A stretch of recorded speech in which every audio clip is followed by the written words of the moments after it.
Hey guys, my name is Stefan Zettergren. I'm a realtor with Royal LePage, and I'm here to talk about the current market conditions and how you as a buyer or seller can take advantage of it. I'm here today with Sarah Castellano from Jeremy Foyer Law Corp and Dennis Wheatland from the Wheatland Home Financing Team at Castle Mortgage. Hi, Steph. Thanks for inviting. Sarah, good to see you. Good to see you. Thanks for having me. Yeah, definitely. So I think what our main goal here today to do is to speak about the market and how things are going, because with the COVID market and everything that's happening, none of us have really experienced this before. No. So we really hope that you can get some good info from it today, and we'll take it from here. Yeah, it's been different times. Like, how are things? How are you finding it right now, Steph, with your buyers and sellers?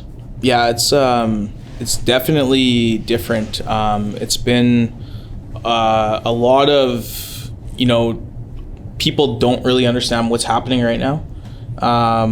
The market's obviously red hot as a seller and insanely tough for buyers. People are trying to write offers and they can't buy anything. Obviously, as you guys know, you probably speak to your clients every day as well, right? Mm-hmm. So, Mm-hmm. Do you find you're dealing with more buyers or sellers right now? Buyers are starting to take a back seat because they're getting very discouraged. And they're writing 10, 15, 20 offers and they're losing out by $50,000 to $100,000, right?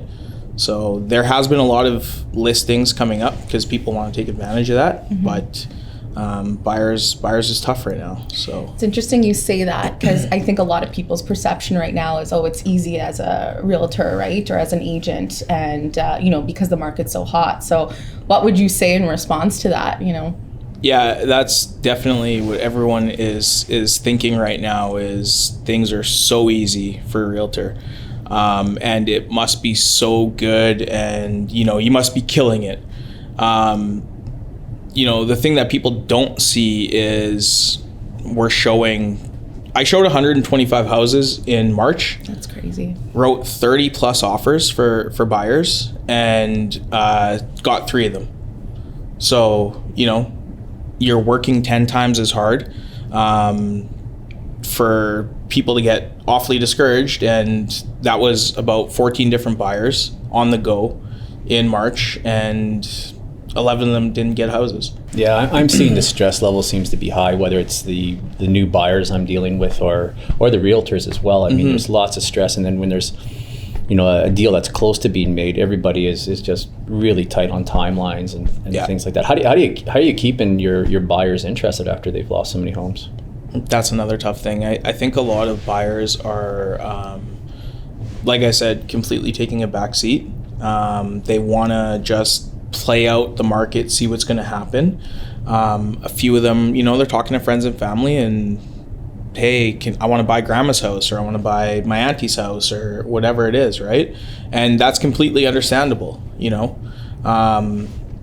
Ultimately, buyers are still interested in prices and everything else is happening, but they really say, I might wait this out, I don't know what your guys' thoughts on waiting things out are, but I don't necessarily know if that's a great idea. I mean, what are you hearing from your buyers, Dennis? Oh, well, when it, as opposed to waiting things out, I mean, what I always share with my clients, because that does come up a lot, is this the right time to buy? Mm-hmm. And what I always reflect back, and I mean, obviously there's all the stats out there and everything else, but being in the industry for 30 years now, in Winnipeg's industry, I look back and I can think of, there's been some peaks and valleys, not very many valleys, but more peaks, and then it sort of plateaus out.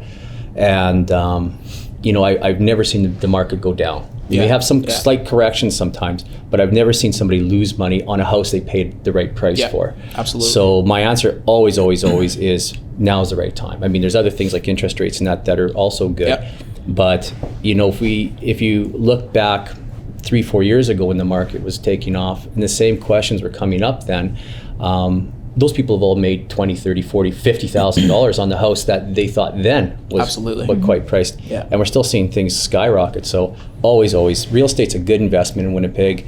And if you're paying the right price, if you listen to the advice of, say, yourself, then I think that they make the right decision. And that's always what I say to them. It's so interesting to listen to your perspectives, because obviously I, as a real estate lawyer, I get the transaction at the end when it's, almost already finalized. There's a final deal. I receive the offer to purchase. So I'm finding, clients are coming to me with a sense of relief. And just, I love to just hear their story. I walk in the room and I say, so how many offers did you write, right? Yeah. And often, they're saying, they're sharing their experiences, and, on the one off, sometimes they're lucky. But other than that, sometimes I've written 3, 4, 5, I've heard all sorts of things. But I think more than ever, it's a tribute to who you're working with, right? For sure. Making sure that you are surrounded by the right people to making sure that deal's coming to fruition and that it's going to get finalized. Absolutely. So Sarah, to touch on that some more, so if you have a client that, say, just bought a house, and if they've told you that they've written 5 offers and they had to pay, I don't know if you've had this, but say someone has had to pay $60,000 to $80,000 over ask. Have you had that happen? I have, certainly. Yeah. I've seen that happen. So how do they feel about, obviously they're happy they finally got a house, but how do they feel the fact that they had to pay, say, $60,000 over asking, or is that just now goes hand in hand and they're okay with it? I feel like a bit of both. Sometimes they feel a sense of relief, so they didn't care at that point. At times, I do see a sense of desperation, right? Especially when clients are selling their house first, and then they have no place to live, so they're a little bit more pressured to buy something quicker. But on my end, I definitely don't see any remorse. I think I just see more of the excitement and the relief, like I said. So I think, all in all, as Dennis said, it's a good investment, and I think people are just happy that they actually found the home and are able to move in and are one step closer to that. Absolutely. Yeah, it's funny, the stages that we're seeing, like the emotional stages, the client comes in to get pre-qualified and they're excited. I mean, they're going to be buying a home, especially first-time home buyers. And this is a big dream for them. And, clients that are new to Canada, this is another huge dream for them. And they get into the market and, now they're starting to have some struggles getting an offer accepted, and then they get into the overbidding and things like that on a home, or get into a bidding war. And it's funny, while it's happening, especially if they're losing out on some bids, lots of emotion, lots of sad people, lots of tears. I've had this in my office, and I just keep encouraging them and say, listen, follow the process. You're looking at things for them. And when the offer comes in, whether they paid list price for it or the asking price or they paid over, as long as they qualified, there's a little bit of just, for sure, we just need to get it done. It's already beyond what they set as maybe their original comfort zone. They had to adjust that. But man, I got big smiles. I've never had somebody come in after an offer's accepted, and not be happy. Yeah, definitely. Unless the process didn't go smooth. Yeah, like that's the critical thing. But it's a funny time that way.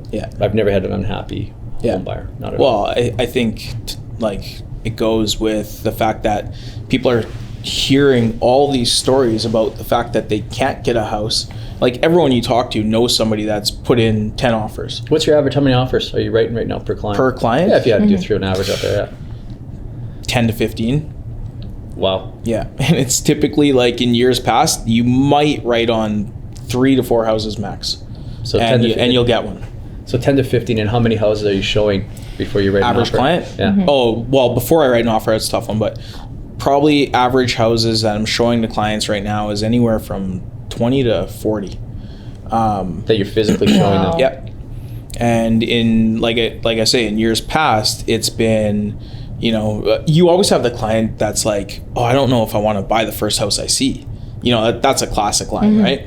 And then you'll show them 3 or 4, and they'll be like, oh, I should have bought that first one. And then the 5th one they'll love it and they'll buy it. Now it's like, if you show somebody 5 houses and they get an accepted offer, like, you just won the lottery. It's impossible. And buyers, I think that's why they're so happy coming into the office, because they hear all these stories about the fact that they can't get a house, or someone they know can't get a house. And then when they finally get one, there's no other relief to feel except being excited, right? So I feel for a lot of buyers right now, and that's why I think, just as I stated, like, I think more than ever, it's all about who you're working with. Yeah. I couldn't imagine navigating that as a first-time home buyer, never had, completed a purchase before or anything, or even if you have, how often do you buy a home? Right. Well, exactly. So, if you do every year, by all means, but, most on average, every couple of years, if that, some people can stay 15, 20 years in one place. So often people are unfamiliar with the process. So I think it's so important that, someone like you navigating, and assisting them and helping them know, okay, yes, this is worthwhile or this isn't. And especially somebody that, is going to make them have an educated, provide them with the education that they need in order to feel good about that offer, right? Of course. With all the houses you're showing everybody, I guess, and people think that realtors are making a lot of money now. You guys are working 4 times as much as 5 times, 10 times as much as what you guys would in a normal market. Yeah. It's a jungle out there right now trying to get things done. Sir, I imagine you're probably seeing that on your end as well, eh? Yeah, absolutely. And that's why I think too, like, more than ever, it totally attributes to, who you're working with, who you have supporting you, helping you navigate throughout this whole transaction. Yeah. And especially at the forefront, right? When you're looking for homes and stuff like that, more than ever, I think it's all about who you're working with and who you have as an advocate for you, because more than anything, I think that's what you need during this time, especially when, often people don't buy houses every single day. It's, maybe if you're a first-time home buyer, if you buy one every 10, 15 years, whatever it may be, we're all not familiar, the typical person's not familiar with this process. And sir, I think sometimes the next home buyer, like after they bought, like people that have bought a home, they're even harder to deal with right now because they think it's the way it used to be. Exactly. And I think in the last year, it's changed more than I've ever seen in 30 years. Yeah. Like the way everything is done, the market. I mean, the market's been busy, it's been slow, but right now it's unbelievably busy, more than I've ever seen. Plus processes and everything have changed. And, where I see the big difference, because I deal with clients that I originate and clients that come to me because there's a problem, and every time I have a client that comes in, and when it's a problem, it's a big problem. You got tears flowing, emotions, they're going to lose their dream home. It's all about how well they prepared, and to your point, who they surround themselves with. It starts with yourself, and just making sure that, one, they trust everybody they're dealing with, and that the people they're dealing with have done the due diligence to prepare them for what's a jungle out there right now, and making sure that the experience goes smooth. Buying a home's emotion. It's not absolutely. Yeah. So I mean, it's very, very important that that we start off and prepare them properly. Totally. And on that note too, communication's a huge thing as well. Yeah. And I having dealt with all of us, I know that communication's a big factor, not only between us, but communication with our clients as well. And I think, that will be the difference between you being prepared or not prepared, especially if it's a tight deadline or timeline or something like that. It can definitely make all the difference. Oh, absolutely. Well, Sarah, you're probably the last person. I mean, you must notice a huge difference where a client comes through the whole process happy versus one that barely got through it, and it's they're getting instructions 5 days before not 5 days, 5 minutes before they close. They may not get the keys that weekend. Possession date has been bumped. I mean, how does that feel with them afterwards, right? You have to, and you have to be ready for anything, but I can say from my perspective, the way that you avoid any sort of delays or fall through or any type of hiccup is to be well prepared.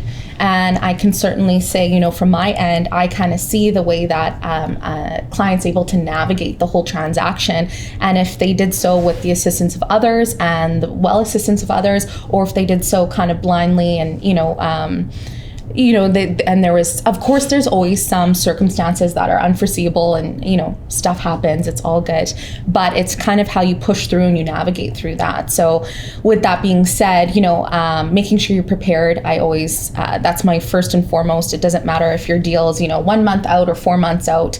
I always make sure I send out all my information to my clients within 24 hours of getting their offer to purchase of this is what's going to happen next. This is how we move forward from here. And these are the steps that you should have completed if you haven't already. And I think just being prepared and making sure that you're not receiving mortgage instructions 5 minutes before or the night before the deal closes, because that causes undue stress and stress that doesn't need to be there, especially when they've gone through the stress of already trying to find their dream home. You just want to make sure that it's a pleasant process. At that point, it should be the easy part, right? Exactly. So how do you or how has it been dealing with, because obviously there's a lot of private sales right now. You know, like I said, I know plenty of my own clients, and you can't blame them because it's been so hard to find a place. And, you know, they come to me and say, hey, like, thanks for everything, but I'm going to buy grandma's house or my friend's house, or, you know, whatever it is. How is that process for you when you're not dealing with a realtor, for say?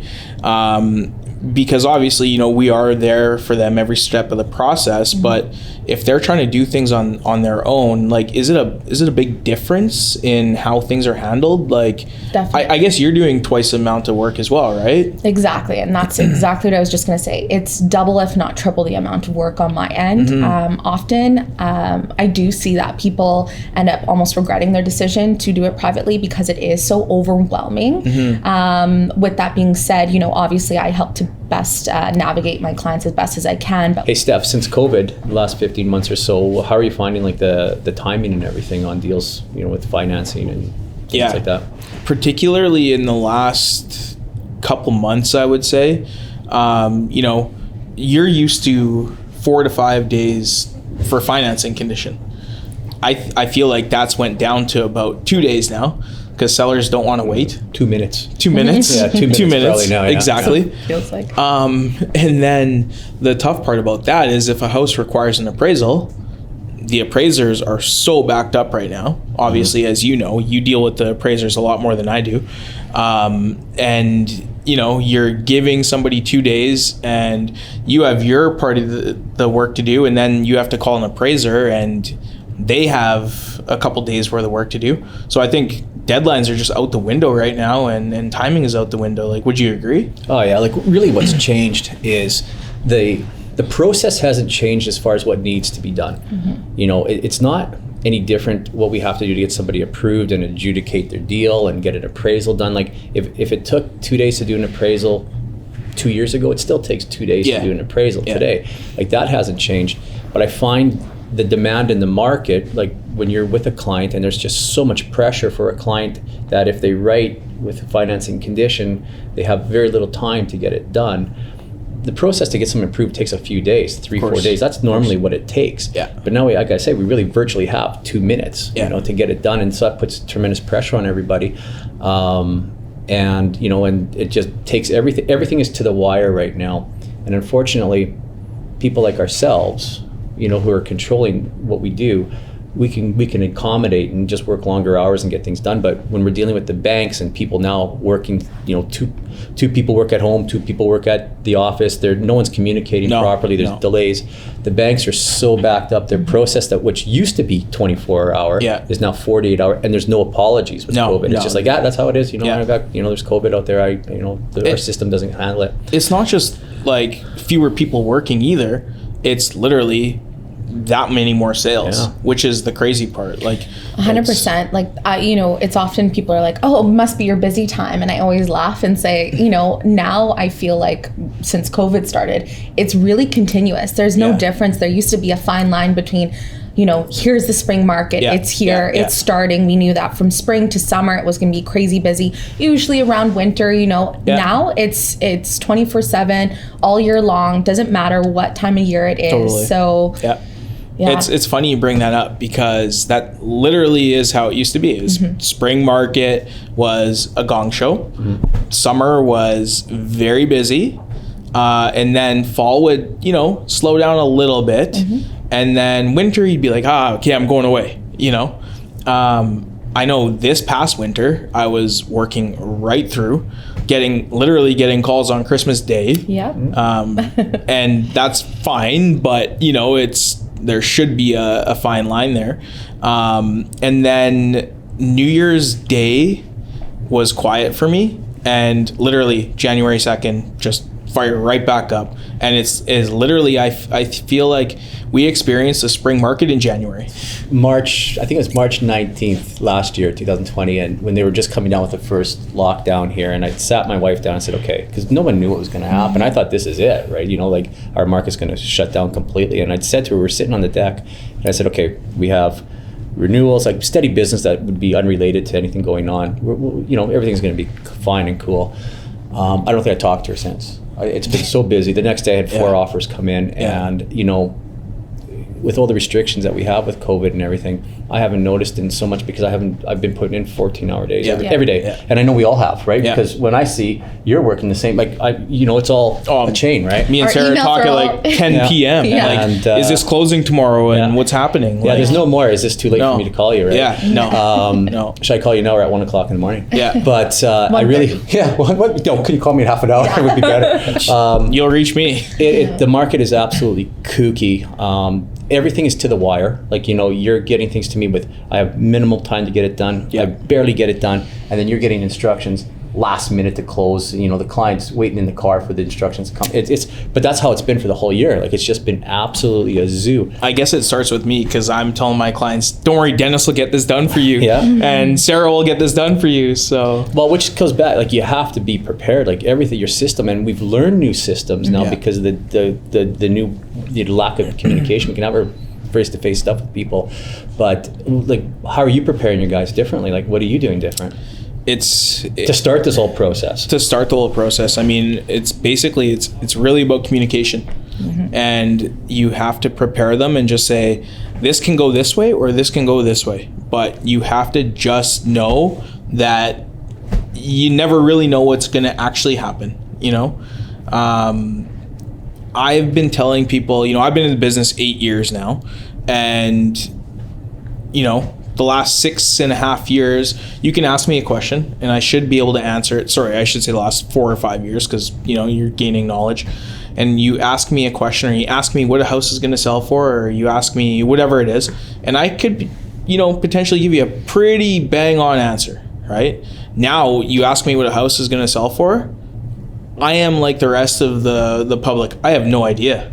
Like, we're spinning a wheel here, and it's so crazy how how do you prepare somebody for something when you don't even exactly know? When the market's unpredictable. Really. It's so unpredictable. Well, that's even me in terms of timeline. When I get an offer, the first question, especially first-time home buyers and stuff, when am I going to get keys, and when do I meet with you, and when?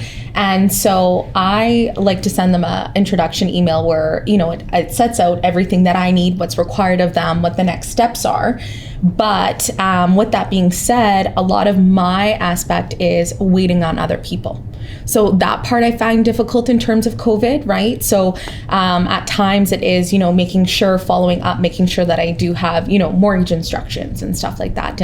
And often, like, you don't have a say in who they choose to work with, or you don't know if that bank's particularly backed up, or if there's been, whatever it may be. Of course. Now, with that being said, I have been in circumstances where, clients are going, when am I going to meet with you? And I said, I can't meet with you yet because I don't have mortgage instructions. Yeah. I've gotten them, let's say at 9:30 p.m. at night, and we're making sure that my office is making sure that we're pumping out those instructions and getting all the documents ready so we can meet first thing in the morning so we can still make closing happen. Yeah. So with that being said, again, it's all a tribute to making sure that you're in accordance with timelines. Of course, delays happen, but even too, in terms of keys, and I've even had clients, sometimes there'll be a delay in keys, and sometimes it can be from, the other lawyer, or couriers have been slower, like things that you don't even think about that are related to COVID. Couriers have been delayed.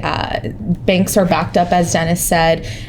You have to make sure that you're setting realistic timelines as well. But that puts us in a very tough position because, when someone gets, I would say there's a transaction that the three of us work on together.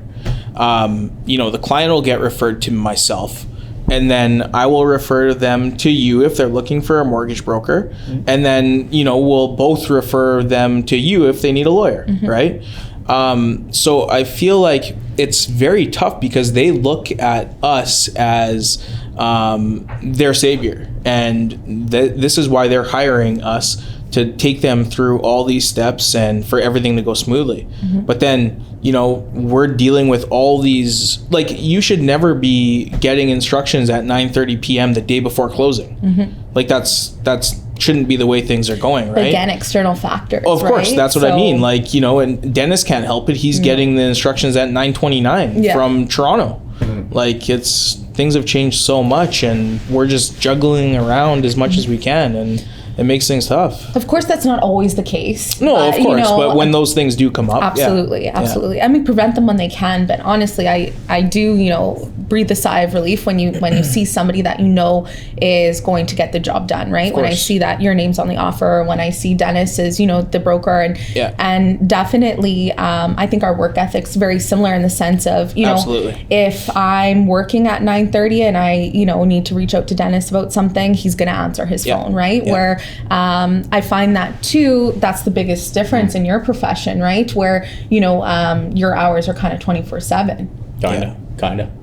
Yeah. So actually, to touch on that, this brings up a good place to ask this, Dennis. You were previously with Scotiabank. Yeah. 18 years, 18 years at Scotia, and you were a mortgage lender there. Yeah, and management. Correct? And management. Yeah. Now you're a broker. Yeah. So what's the difference between the two, and do you work more now than you would at, say, a big bank like Scotia? Like, do you shut the phone off at Scotia? Well, we used to, for sure. Being in the industry, again, 30 years, most of that was Scotiabank. It's different as a well, just to clarify, we're a mortgage agent now, not broker for the Securities Commission. But everybody knows us mortgage brokers. I mean, really the difference is when I was working with the bank, doing mortgages, and that was Scotiabank, you're a banker, right? So at the end of the day, you have a little bit different mentality. You're compensated a little bit differently, and you shut the phone off. Maybe not in the roles I was in, not at 5 o'clock, but sure as heck 7 o'clock for sure. And that was one of the reasons why I decided to make a shift into brokering, is because as a mortgage broker, I'm still dealing with all the same banks. So we deal with 52 major lenders, which is banks, credit unions, things like that. And they all pay me. So I don't charge the clients any fee, as you know. Of course. But it gives me access to multiple lenders. So when a client is meeting with me, it's like they're meeting with 40 different lenders at one time. And that talks a little bit about, the process and lining yourself up. Like we said at the beginning, it's about lining yourself up with people you trust. Well, if I trust you, I'm trusting that also you're lining yourself up with like-minded people. Well, that's what we do as well to make the process smooth. Of course. As a broker, it gives me the ability to do that. So if Scotiabank is not, their system isn't up to par, their rates aren't good or whatever, I can go to CIBC or TD Bank or the credit union and various other lenders. You're basically pulling 40 rates. You got it for together, your client, to get them and the best finding rate. the best one that works for them. Well, it's the best mortgage, right? So the best approval, it's a portion of that is rate, but it's also in this market, it's been service. I mean, I find right now people are in cruise control. Like they've jumped on the freeway, they're in a rocket ship going at 900 miles an hour, and they just don't know what's going on. Absolutely. And it's our role, and what I've done a little differently since COVID broke out and the change in the market is just berserko, is taking one extra moment with that client up front before they run into the jungle here and say, listen, let's get everything prepared. Let's leave no loose ends. It's a pre-approval versus a pre-qualification. And I see a lot of pre-qualifications coming where someone's just run numbers at the bank branch and said that. So we sit down, we go through that and get things organized for the client, get all the documentation so that when they come back to you, they're solid, so that we can get things done in that 2 minutes that you give me to get things done. Whereas at a bank, if you go into a branch, I think as a branch person, it'd be more of a general practitioner. That branch person that you're going to meet in this crazy busy market, they have also RSPs to open, checking accounts, personal loans, and so their time is very spread out in a crazy time if they're even working in the branch. Of course, And at the end of the day, they have one bullet. They have one product to offer you. That's whatever. We'll pick on Scotiabank. That person there's only going to offer you what Scotiabank has. And that's not the market nowadays. They need more. Of course. So and to touch on that, like that's exactly why I ask, because if I have a client that's using, I'm going to pick on TD, using TD, if I'm trying to get a hold of that TD mortgage lender, they're either, I don't know if it's a case of them not having an answer for me, but I just can't reach them. And I can't reach anyone there from 8 till 8 p.m., 8 a.m. to 8 p.m. And I don't know if it's their fault or if it's somebody higher up and they have nothing to tell me. So that's why I feel like, when you're dealing with someone more personal like yourself, that's your own, business, it's easier to reach. So. Well, for sure. I mean, my boss is a client, right? So my ownership is to them for sure. Yeah. And I mean, my phone is ringing all the time, but the clients are calling me. It starts at 6 o'clock. Yeah. 6 o'clock in the evening and all day Saturday, all day Sunday. I mean, that's when they're buying homes, of course. Right? That's when they have questions. Yeah. That's when the realtor, how many times are you with the client saying, hey, I got a question on this because we thought the client was qualified for $300,000, but this is going to go for $350,000. Can we do this? If you're with the bank, you're never going to get a hold of that person to get that answer, and that may make a difference whether or not you get the house. Exactly. I think too, in terms of, with timelines and COVID and all of that, a lot of the time you don't have time to shop around at 40 banks, right? So the fact that you have that readily available at your fingertips, so to speak, is, I think, a huge asset to any client. Well, definitely. But, and then not to mention, like, you don't want to be going to 3 different banks on the same day and pulling your credit because that's going to affect it, and that could be the make or break of you even getting a mortgage. Have you tried getting a hold of a bank lately? Exactly. Never mind, go. If you can get to 3 banks, go, because you'll see good luck. Yeah. Like, you'll never even get a hold of anybody, or you'll stand in line and everything else. It's not the times have changed. Like, even how we're dealing with people, I find, I mean. I have to say, like, on my end, it's interesting when we're at the time and we're at the meeting. So I get mortgage instructions. I get some details that, clients come and they sign the legal paperwork to facilitate the transaction, but also sometimes, in most instances, mortgage instructions, mortgage paperwork. I have to say, sometimes, especially in the world of COVID, I think the biggest disconnect I've noticed is how prepared they are, or how well they know their mortgage details. Yeah. Sometimes, clients, when they're coming into my office, I've had some one-offs, and it may just be a circumstance or whatever it may be. However, some of them are unfamiliar with their details because they didn't have that sit-down meeting, or they didn't have even a Zoom meeting with their advisor, or there just wasn't the time to do so. Yeah. So I feel as though I've almost put on an extra hat. For sure. Where I now am taking the time to, I'm certainly am not broadcasting myself as any, mortgage advisor or anything like that, but certainly I've had to transition my role as a lawyer to take that extra minute and to also allot for that extra time in our meetings to make sure that we are having those important conversations, to make sure that they fully know what they're signing, Absolutely. Because if they just quickly, sign here, and here, an e-signature, you didn't actually have a sit down, or didn't have an advocate or an advisor sit down with you, it makes all the difference, right? It's a large purchase. You want to make sure you understand what you're getting into and the implications. And I'd have to say, now that I think about it, the most common question I get from everybody, even non-home buyers, is what's driving the market and why are we seeing such crazy prices and demand? Yeah. Where's everybody coming from? Where's everyone coming from? It's a good question. I'll start off by saying this. So in a typical year, say year end, November, December, when the market starts to tail off, inventory goes down, I usually carry over about 4 to 5 buyers per year. That's average. Some years could be 3, some could be 6.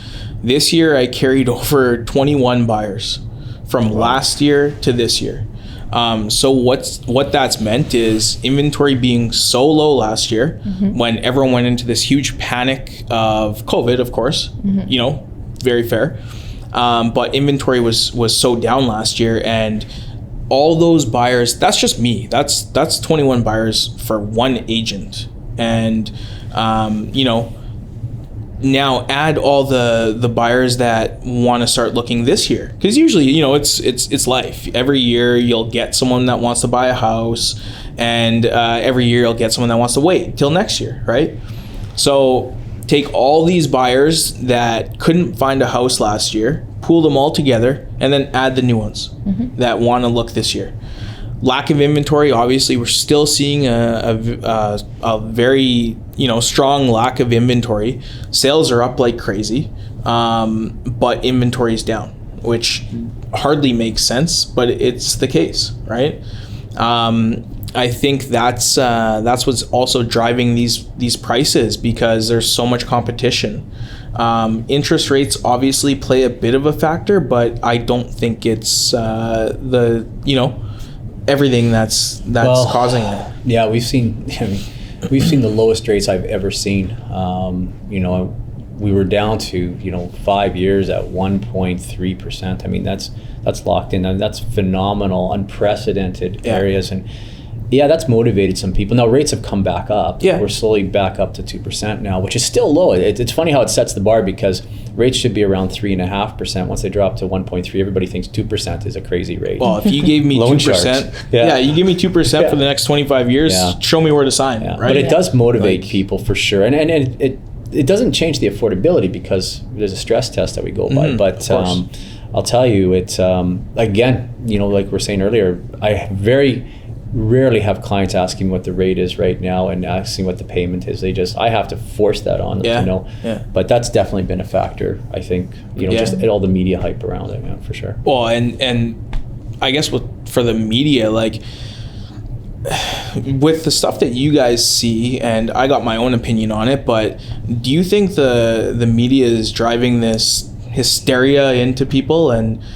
scaring people from purchasing? Or you never hear positive, right? Yeah, I think right now, often what I'm seeing, and that's why I'm a huge advocate of having the right people, having the right people behind you and leading you and advocating for you, because everyone, I find, is being misinformed by the media, or things are being misconstrued rather as well. So I find that, they're often pleasantly surprised, and it's just a matter of, reaching out, and even just a conversation, if you're even thinking about buying or selling or something like that, and just seeing the true realities rather than what's being, forced upon us as per the media. Yeah, definitely. Well, the media too is national, right? And unfortunately, we're not Toronto, Vancouver. No, and I mean, a lot of the stuff you're looking in the media is really still geared towards a Toronto, Vancouver audience. Yep. So, I mean, how many times we heard the bubble? Bubble's going to burst and everything. Well, we're so far behind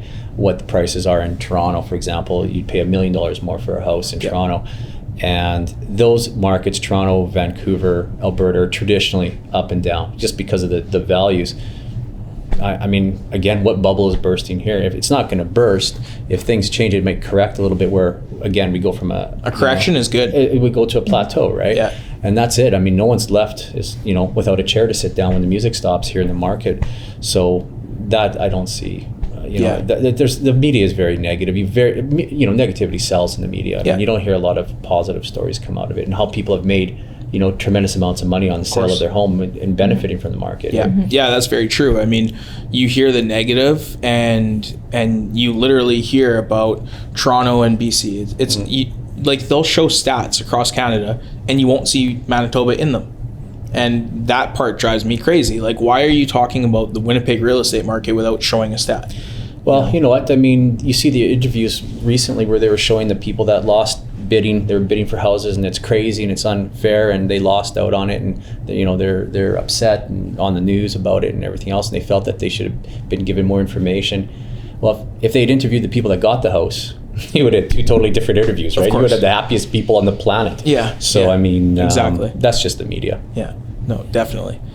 I guess another thing is, we're talking about the sale of, or the purchase of homes. Is there a difference, Sarah, in the closing costs for the purchase of a home against the sale of a home? Definitely. So I'll start with the sale. So for a sale, I think there's lots of different things to think about. One thing in particular I always, bring up with clients is you need to think about how much your mortgage penalties are going to be if you're not, buying a home right away or facilitating a bridge loan or anything like that, which I think he'll touch on in a second here. But with that being said, if there's penalties, right? So often they don't think about that. If there's anything on title, so let's say a judgment or a lien, basically it's our duty as your solicitor to make sure that we give free and clear title to the new buyer. Okay. So anything that's on title needs to be paid out. So sometimes I find clients are surprised about that, right? So you want to be familiar what's on there. Is there a line of credit attached to your mortgage? Is there certain stipulations that if you're going to make a new purchase that your bank is going to put conditions on your solicitor for. So for example, that, these 3 credit cards need to be paid out and I need to pay off this mortgage loan and that loan, and in order for you to make this purchase. So just different things to think about for sure. In terms of a purchase, closing costs, I find that, again, there's sometimes misinformation going around about closing costs. Sometimes clients will say, well, my dad said that he paid, $8,000 in his closing costs, or my aunt said that her closing costs were $15,000. And no transaction is the same. The thing that drives closing costs and the numbers that won't change is, I always say, budget for 2 to 2.5% of the total purchase price of the home. So therefore, knowing that, obviously the closing costs will be higher if it's a higher purchase price than if it's a lower, right? If it's a $150,000 house versus a $600,000 house. Yeah. Now, with that being said, it's not just some number that I choose. I go through every single cost on the closing cost statement that I provide my clients, so that they fully understand where these fees and transactional costs are coming from. Importantly is disbursements. So disbursements are things that out-of-pocket expenses that your lawyer pays on your behalf and that we charge back to the clients. The highest cost that clients are most surprised about is the Manitoba land transfer tax. Of course. Yeah. So that is the highest cost, and that depends on the total purchase price of the home. So I always encourage clients that they go on, there is a calculator that you can get a rough estimate, or I will sometimes walk through it with my clients as well. I know you've done so in the past as well, and just so that they're prepared for that. But that's why I say budget for 2 to 2.5% of total purchase price, and then at least that way you feel well equipped and prepared, and you can start to budget accordingly. So is that a conversation you can have with the client before they start their home shopping? Before they start their home shopping? Certainly, I think so. Because I think that gets left out a lot in the banking world, and this is right across the board. We need to verify that a client has 1.5% available for closing costs. Mm-hmm. That's what we need to get them approved. Mm-hmm. But what you're saying is 2.5%. So I could see a lot of clients going into your office mm-hmm. thinking they have enough funds to close the deal, because as a bank, we only need to show 1.5%. We really don't get into how much it's really going to cost, or most of my competition doesn't. So that may be a better idea. Like, it would be good for a client as a point of being prepared to talk to you as early in the process as they can. For sure. And I encourage that often. Even Stefan, if he has a client that's selling a house or purchasing a home and they have some preliminary questions, absolutely. And I provide them with as much upfront information and estimates that I can. I choose to be very upfront and very, very upfront about all the costs. I'm not going to say, 1% because that's what they want to hear. And then, they receive a bill and they go, well, what the heck? I'd rather them be pleasantly surprised that, oh, I actually budgeted a little bit more. Those fees aren't my fees. Whether you come to me and I facilitate the transaction or another lawyer, there's going to be those same costs, that are going to be associated with it. The only thing that's going to change is perhaps some of the disbursements, depending how your lawyer goes about things, and as well as the legal fees. But from that point forward, I always say, whether you see me or you see another lawyer, you're going to have these same hard costs. Oh, that's what it is. They're involved in every single transaction. Exactly. Yeah. And I try and tell clients as well, it was a lot easier before COVID though, mm-hmm. because I would, sit down with clients, you do a buyer presentation, especially for first time buyers. I've never done this before. They have so many questions. Now they're on cruise control, like you say, Dennis. But that was a pretty good question for me, back then, is how much am I going to have to put down total? Because you're either going to put down 5, 10, 15, 20% down, but they forget about that closing cost, which the highest closing cost I've seen is about $20,000 for a very expensive home, mm-hmm. right? They forget about that. And that's $20,000 that's 5% or 10% down for a lot of homes, right?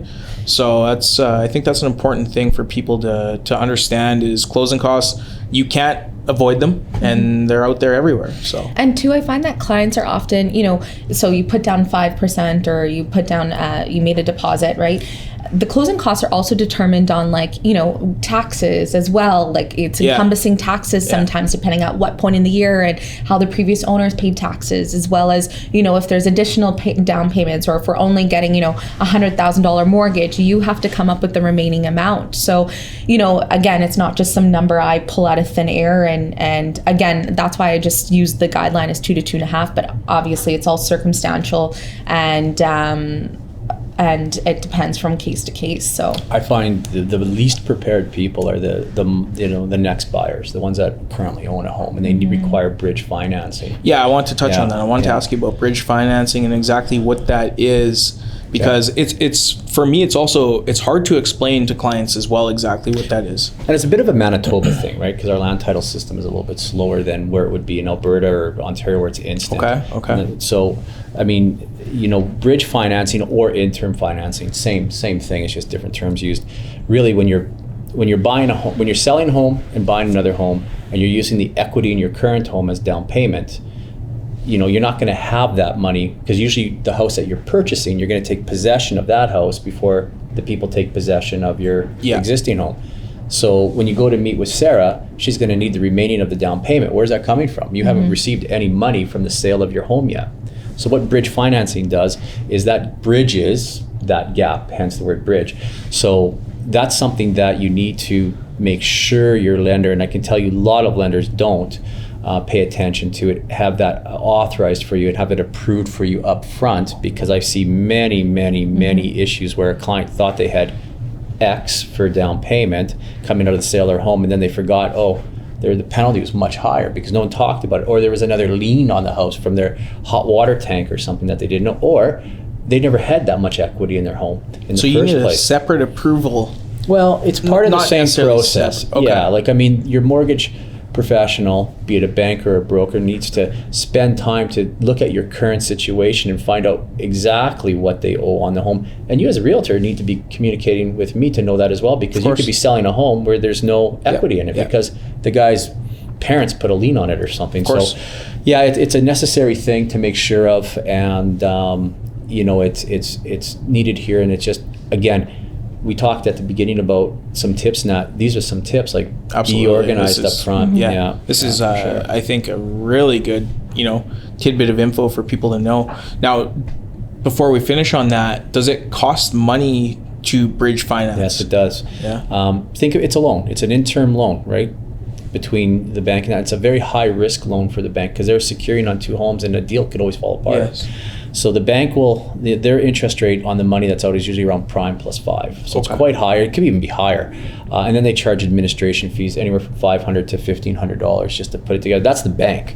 So, I mean, it's pricey, it's expensive. The good thing is it's usually short term. It's only a few weeks. Up to a month. So it's not a long-term loan. And again, and it's a lot better than missing a possession date. I've been in circumstances where, I've even had, like last week, my clients' possession dates were a week apart, and they hadn't even so much as heard the word bridge loan. So again, I was the one that flagged that, brought it to their attention, and actually said, you need to go back to your bank and you need to get them to facilitate an interim or bridge loan financing, because this is something that you certainly will be needing. And so their lender never let them know? The lender didn't let them know. So what did the lender assume, that they were going to come up with the down payment on their own? That, or that funds were just going to be available. And let me tell you, like, I work at a real estate firm, so that's all we do. We have the efficiencies in place, and definitely in real estate in Winnipeg, we've become more equipped with our processes, and things are quite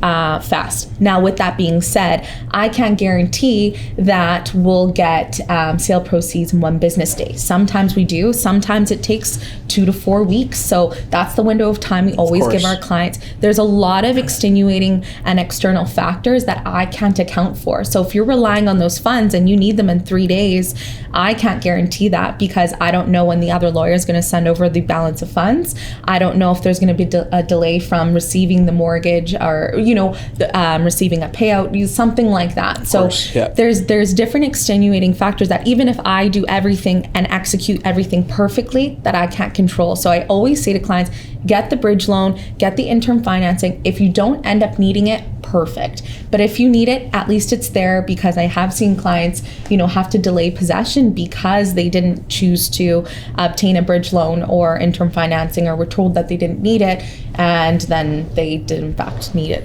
after all. So it's a very key aspect of a transition between home to home if you're purchasing something that you and already own. Well, we talked about how smooth the process, or how you end it off. And I mean, if that's your last part of the transaction, is you can't get the keys to your new home, which you've driven by 1,000 times, Yeah. and you've already visualized, and you've got moving trucks lined up and this and that and that, and you can't get in because your bank didn't prepare bridge financing for you, or maybe they don't even offer it. That's even worse. That's not a good way. That's not a good way to start your new, Absolutely. your new life. Yeah. Well, I think that touches on a lot. Once again, Dennis and Sarah, thanks so much for coming out and giving us, some info and stuff that'll help potential sellers and buyers in today's crazy market. I really hope that this adds some value to everything that you've heard out there, and maybe clears up some misconception that you may have had. So thanks again, guys. No problem. Thanks, Seth. Thanks for having us. Anytime. Yeah, you bet. Yeah.